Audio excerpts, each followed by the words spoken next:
Hi, I'm Darno at Wayland Recipes, and this is my review of the West Bin 7-quart air fryer. So let's go ahead and get it unboxed. Okay, so with everything unboxed, let me show you what comes with it. Basically, there's just one accessory, which is the air fryer rack that goes inside. We'll put that in a moment. And it comes with a little manual here. Now, it comes with a 2-prong polarized power cord, and this air fryer is 1700 watts, so it's a higher end of wattage at 1700 watts. So you probably don't want to have anything else on the same circuit with it when it's running, or it might blow the circuit. And they say that this cooker has 13 preset functions. We'll go through all of those in full detail in a bit. The temperature ranges are 90 degrees Fahrenheit up to 400 degrees Fahrenheit, and the time ranges go between 1 minute to 16 hours. All that varies depending on the function that you're using. And they say that the interior and this rack here are coated with, they say, a PTFE free diamond shield non-stick coating for enhanced durability and ease of cleanup. Now, I will say that I have seen online some folks saying that the coating came off, and I've had that happen before. Some of you may remember with a past cooker, but I haven't had that happen very often. But if it is happening with this one, or it happens to me at some point, I will let you know in the 30-day review when that comes down the line if I have that sort of an issue. But something that I saw recommended with one cooker that may be the cause of some of this is that for one cooker that I saw, they said don't use any can spray aerosol oils. They said that those can basically weaken a coating and make it chip off. I don't know if that's the case, but I don't use those anymore anyway. I use like a pump sprayer with like extra light olive oil, which has a very high smoke point. And so basically, I'm hoping that's not the case with this, but we'll see how that goes. But as I said, don't use those aerosol sprays. That could be a factor in that. So now let me show you around the cooker. So you see on the side, top has some air vents, probably intake air there. And you got your out right there. You can see underneath. It's not a very heavy cooker, so that's pretty cool. Now, as I move on to the other steps in this review, I do want to make sure that you're aware that there are over 900 videos on this channel, over 80 different cookers reviewed here on this channel, so there's plenty to enjoy. In this particular video, if it reaches a point that isn't really to your liking, there's a timestamp feature that should be in the video description. Also, you can use like chapters depending on the platform that you're on to skip to another point. So there's a lot to go through, and so I hope that you enjoy it. You can always thumbs up, subscribe, and all that good stuff. Now I just wanted to give you a close-up view of the cooker. We'll get it plugged in and all in a moment. But going inside, you see the basket there, and I'm just going to take the air fry rack. So I'm thinking it goes in this way, yeah, like that. Goes right in like that. So going inside, just to show you the inside, the back is plastic. You see up top here, we've got a light back there in the back left. We've got a big heating coil and a big fan to basically blow down on that. So that's how we get things heated. I see a very small, you probably can't see it, but I see it, a little ambient probe poking out in the back right. It's very small, very hard to see, but it's back there. And of course on the door, you've got the window. So you got a window and a light. Okay, so I've basically washed the basket and such off a bit, and it has one of those 2-pane windows, so some of the water gets trapped, a little condensation gets trapped in there. How long it takes for that to go away, I have no idea. But I just wanted to show you the window here on the outside is plastic, That's totally plastic. Inside, that's glass. That is glass. So it's glass inside, plastic outside. Glass inside, plastic outside. Okay? Now I want to go ahead and do some quick measurements of the unit. So let's do height. So you see height there is just under 13 inches. Let's go this way, side to side. And it's looking like it's about 11 inches that way. Front to back, I'm going to go to, well, I'm going to do it this way so that I can see the handle. There's like a little, I guess maybe it's like cord management in the back, so from that up to the end of the handle, it's about 14 inches. About 14 inches that way.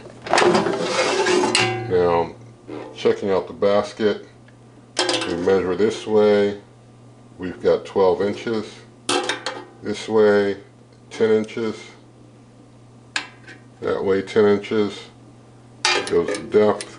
We've got a little over 4 inches there.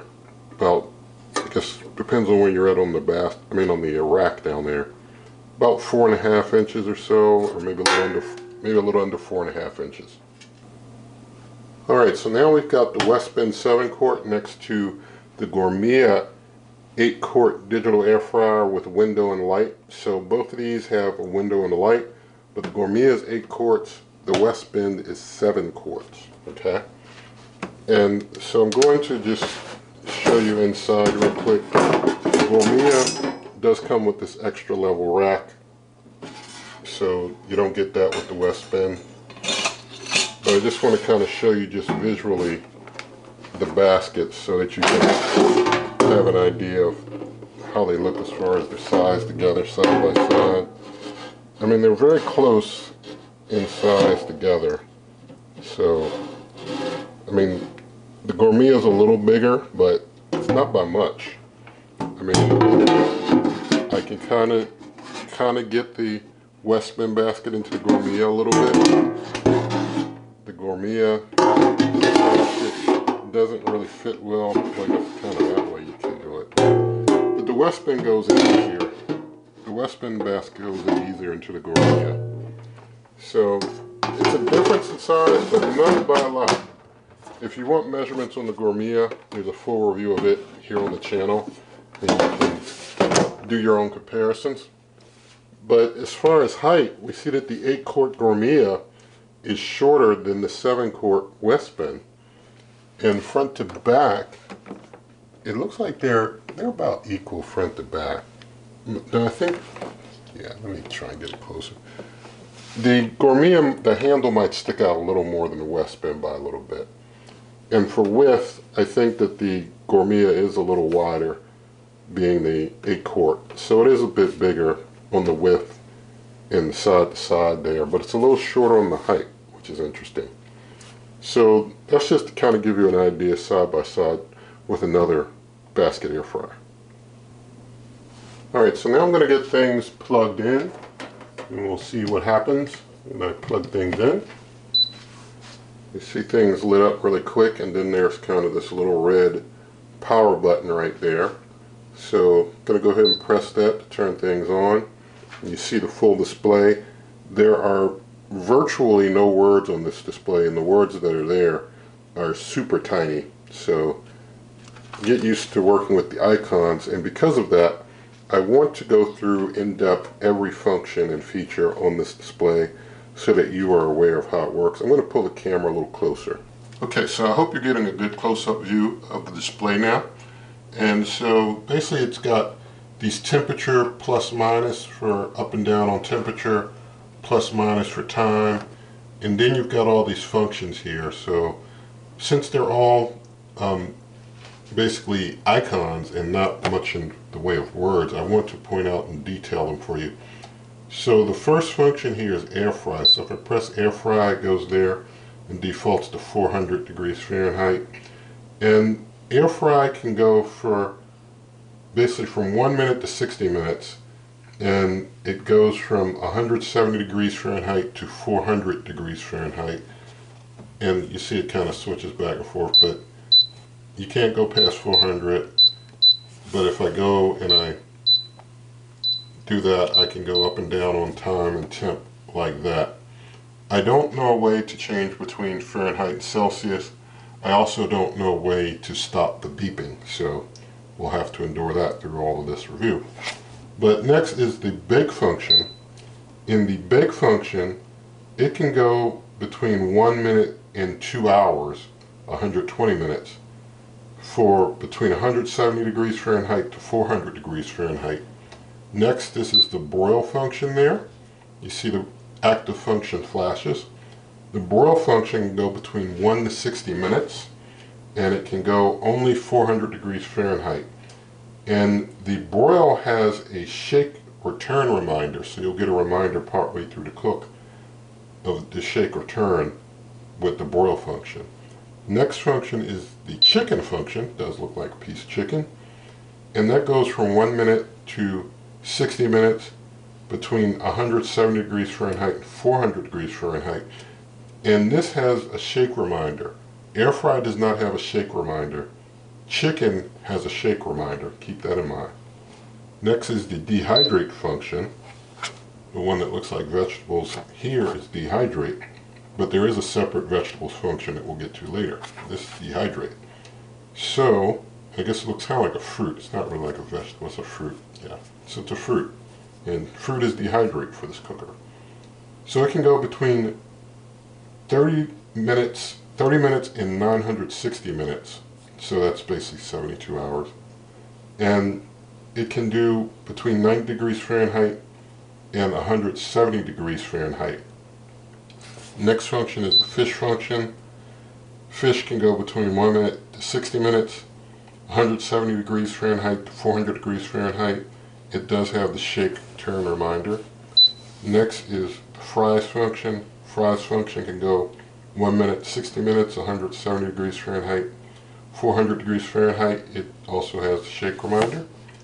Next is the frozen function. Where is the frozen function? There it is. Looks like a snowflake. So the frozen function can go between 1 minute, 60 minutes, between 90 degrees Fahrenheit to 200 degrees Fahrenheit. So I guess you'd use that for your defrost purposes. This is the keep warm function here. That's keep warm.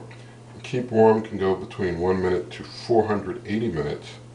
It can go between 150 degrees Fahrenheit to 200 degrees Fahrenheit.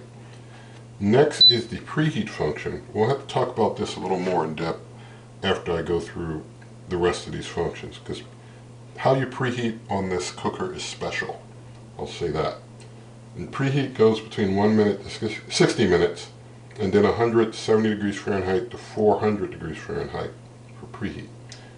Reheat right there, you can go 1 minute to 60 minutes between 170 degrees Fahrenheit and 400 degrees Fahrenheit.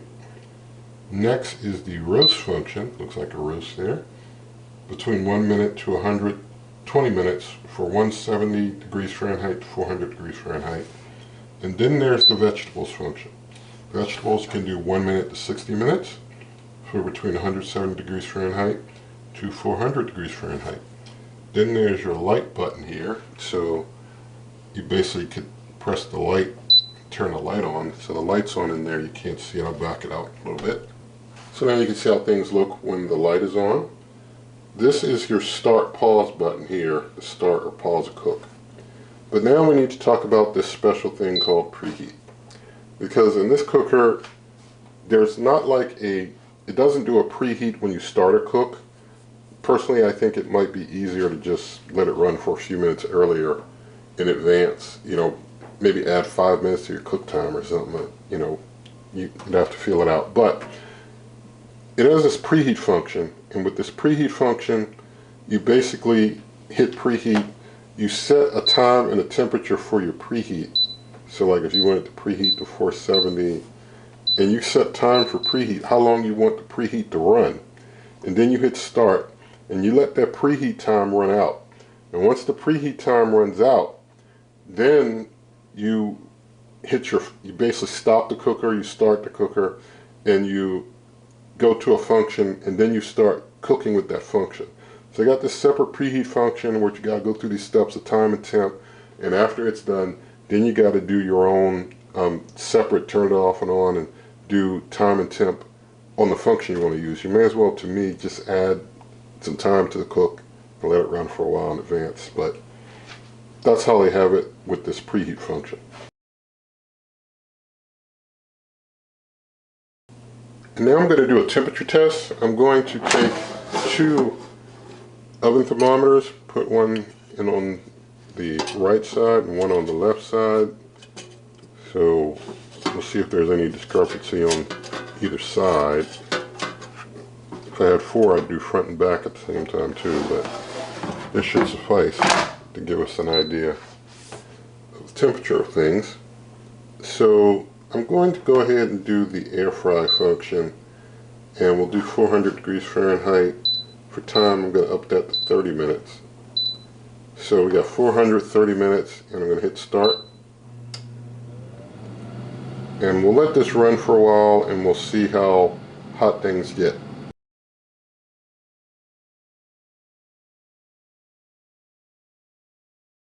Alright, so it's been running for about 10 minutes, and things are looking really hot. I'll show you in a moment. It seems that light doesn't stay on. But the one over there on the left, it went over 400. Yeah, it's a little over 400. And the one on the right seems to be about the same, but I'll get those out and show details in a moment. What I wanted to do first is do a sound decibel check.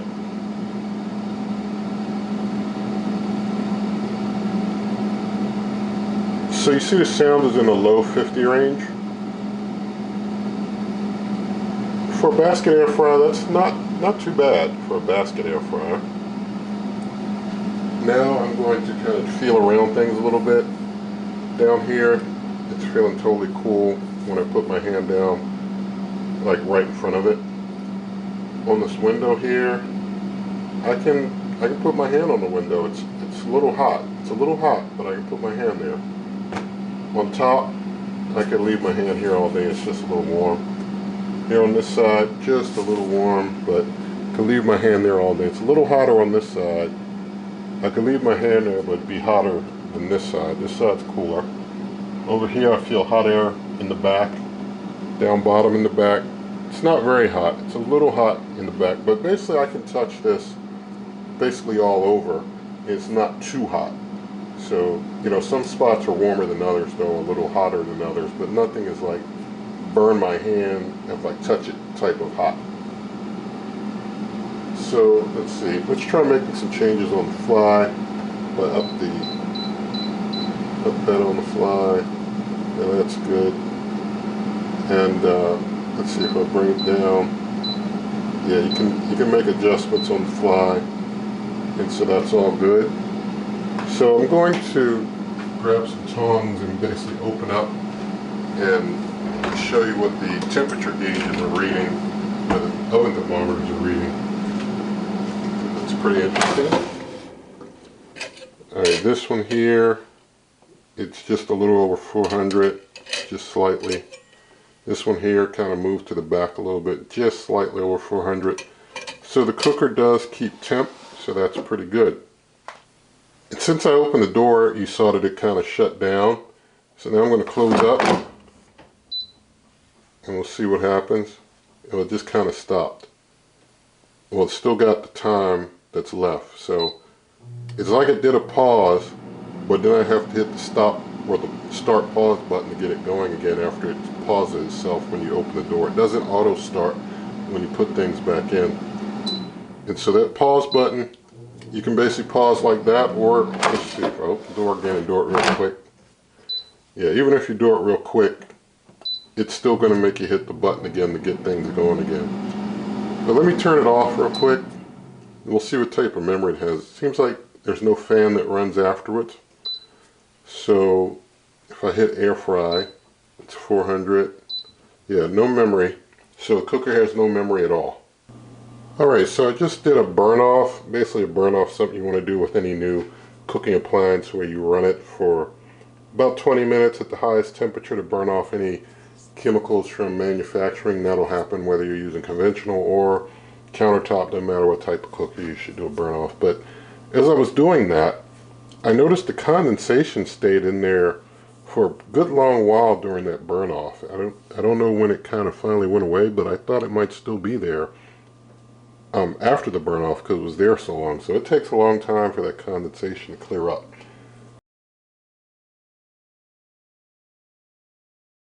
But now I'm going to go ahead and do a toast test. I've got 2 slices of homemade spelt, well, it's light spelt sourdough bread.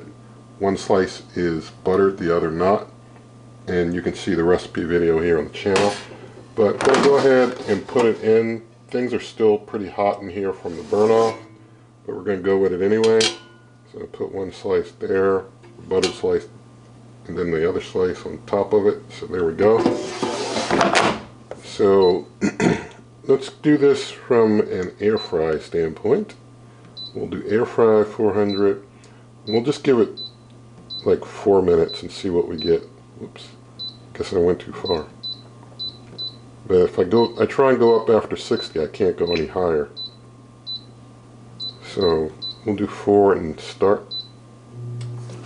Let's see what we get, and maybe maybe the light will stay on for some of this.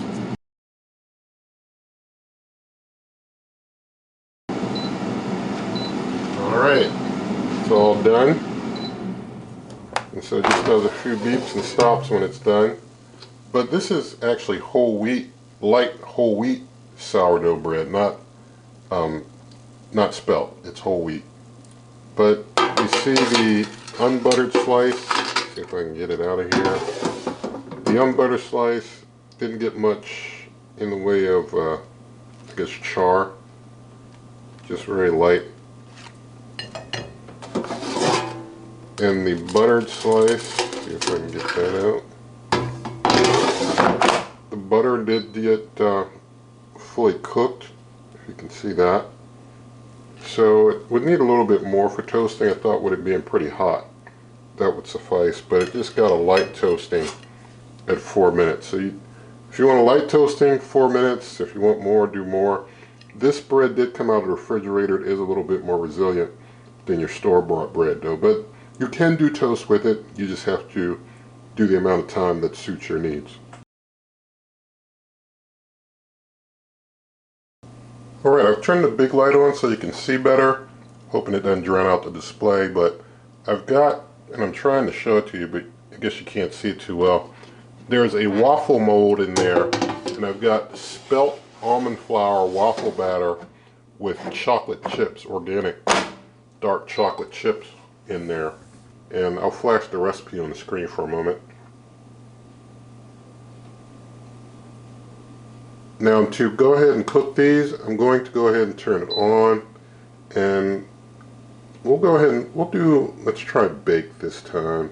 So we'll do like a cake, do the bake.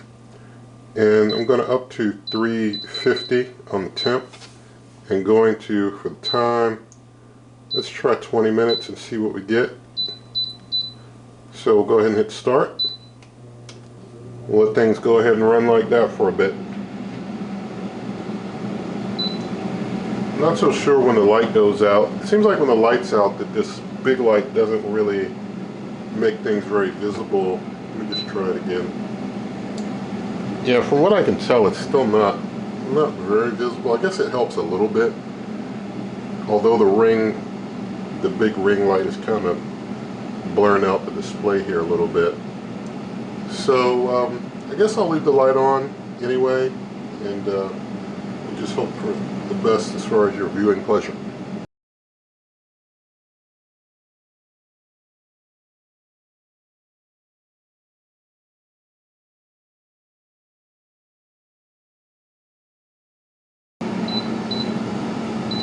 Alright, just as I was hitting the like button, things in. So I let it go to full 20 because I like to wait to see the batter after it's cooked kind of pulling away from the mold a little bit. That's how I know things are fully and totally done. So let's see if I can maybe move this a little to the side while we get the waffle out. So yeah, you can see it now. So basically I flipped the mold over, and all that part there got a little stuck. But we see we have our completed waffle. We know the heat's coming top down, so things look well cooked in there. So it's able to bake things well. I like that the back of it didn't get like burnt over. I was expecting the back to get burnt over. So it does a good job on baking. And something else interesting about the cooker is that you notice there's no seconds for the countdown. It just does minutes, and then it's on 0 for like a minute because it's counting down the final seconds. But it did a great job baking.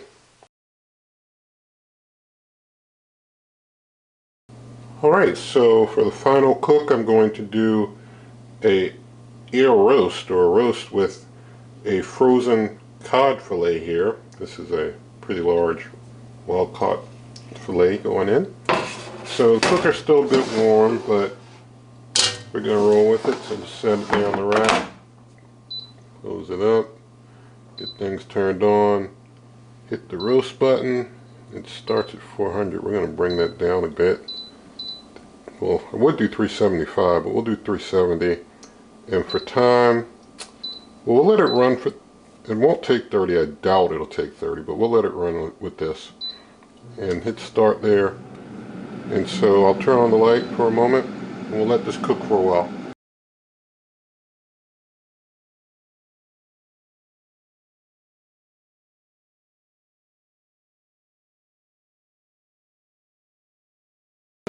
Alright, so things have been running for about 19 minutes or so. I'm going to just go ahead and check meat temperature. Yeah, it's done.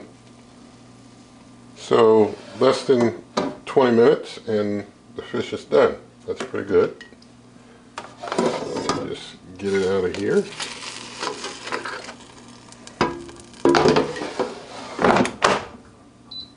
And I'll just turn things off. And you can see it did a pretty decent job. Still looks pretty moist there. So I wanted to talk about cleaning the cooker real quick. Basically when you clean it, they say that this basket and the rack are top rack dishwasher safe, although I would highly recommend just hand washing everything. And they say don't use anything abrasive, of course.